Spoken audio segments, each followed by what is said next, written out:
the first paid expansion, the return of open world PvP, and a classic AGS launch. What the fuck? Here are the tops and flops of Season 3. Flop 5. Main story quest broken, yet again. About a year ago, with the launch of Brimstone Sands, AGS started revamping the main story quest. And whenever they've released the next portion of that revamped MSQ, it was broken. Brimstone Sands, broken. Season 1, broken. Season 2, broken. And now Season 3, who would have guessed? Mobs not spawning, encounters not triggering, and then there was this NPC stuck in his T-pose taunting players for multiple weeks. The devs were actually trying to fix things quickly, but then some of the hotfixes broke players who didn't have issues before and leaving others without an MSQ to follow at all. It was a mess. As a result, the final portion of the revamped MSQ that was supposed to release next season has been delayed to... Just to make sure we give you a quality experience. Top 5. Less gear sets needed.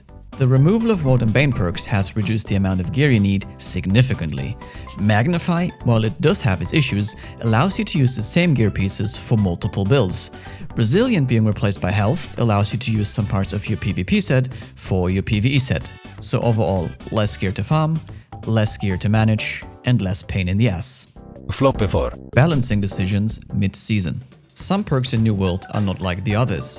For example, Health, Enchanted Ward, Grid Ward, Shirking Heals, Shirking Fortification or Elemental Aversion are perks that most players stack on their armor up to 5 times, and these perks define their build. So whenever you would try to balance one of these perks, you would probably do it very carefully and in small steps, right? Under no circumstances would you ever consider nerfing or buffing any of these perks by, let's say, 50 or even 100% in one patch, right? And on the off chance you would absolutely have to do this for whatever reason, that would be a change that comes with the next season, and the months before it goes live, it would be on the test server so players could leave feedback. Right? Shuriken heals increase cooldown from 5 to 10. Welcome to the Turtle. Top 4. Less bursty fights. More HP for everyone, heavy players have found a place in PvP, and artifacts like Featherweight and Darkplate have increased the armor. Overall, less bursty fights, and that is quite an improvement, especially if you look back at the previous expansion Brimstone Sands, when damage was completely out of control with the addition of Heart Runes, Runeglass Gems and the Greatsword. Flop 3. A paid expansion. Paying $30 for an expansion once a year in an MMO that is neither pay to win nor has a monthly sub sounds like a very good deal. But if you take a look at the quality of the game and the player-unfriendly decisions AGS has made ever since the introduction of seasons, and then realize that the expansion itself is rather slim in content, you might come to a different conclusion.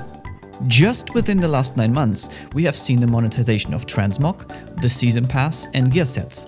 This is considered a dick move. You pay more money for a server transfer than the price of the base game on sale. And we all know that the server structural limitations have been and will remain a problem. Quality has really been slipping, with players being stuck on frozen loading screens and players teleporting through OPR for 2 months straight. As a big thank you for sticking around in these rough times, you can now buy the expansion, and if you don't, not only will you not have access to the new content, no, you will also lose access to old content. Dick move. You can no longer enter a zone you could previously enter, you can no longer do any of the mutated dungeons, and you'll no longer be competitive in PvP. Buy now. Top 3. Artifacts. Artifacts are great. They enable new ways of gameplay and increase the build diversity. Every item has its unique perk, and that allows the devs to try out more drastic things than with common perks. They're relatively easy content to add and enhance gameplay for both PvE and PvP. Flop 2. Performance.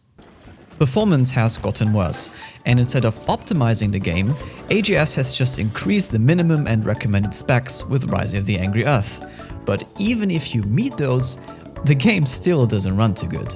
If you're playing on a slightly weaker computer, you'll end up frustrated whenever you do influence races, event bosses or wars. And even if your client can handle everything that's going on, the servers will eventually just shit themselves whenever there are too many players in one area. Now, as a positive note, The devs are aware and working on improvements. We had the infamous patch 2.02, which unfortunately broke more players than it helped. We did finally get a fix for the desync that made players teleport around, but unfortunately at the same time a new one popped up where every other range attack just randomly flies off into space. What the fuck? Top 2. Mounts. Mounting and dismounting are very smooth, riding feels good, and the ability to move through the world faster enhances the experience for pretty much anything you can do in the open world. We waited 2 years for mounts, and the wait was worth it. Now only 2 more years until we get swimming. Flop 1. Launch. Issues with activating the expansion, issues with the mount quest, teleporting issues, revamped MSQ, not working, Heartmoon quest, not working, season pass, not working, journey tasks, not working, unlocking the new tier at the faction shop which has crucial material for the new upgrade system, not working, some artifact bosses not respawning, other artifact bosses respawning without a cooldown. Yes, hello? Yeah, it's me. I'm not done yet. Infinite haste on the flip. Really just an average New World launch. Top 1. Influence races. The performance is bad, the rewards are bad, the towers feel just copy-pasted into the open world, PvE faction missions ruin the outcome of the race, and getting teleported away whenever there are too many players at one objective is insanely frustrating.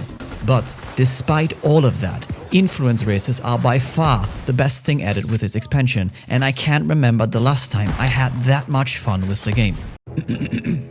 You have everything.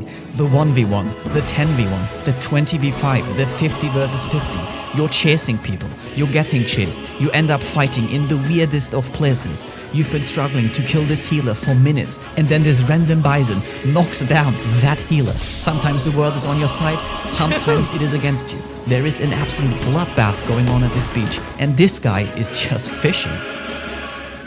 There is nothing like open world PvP.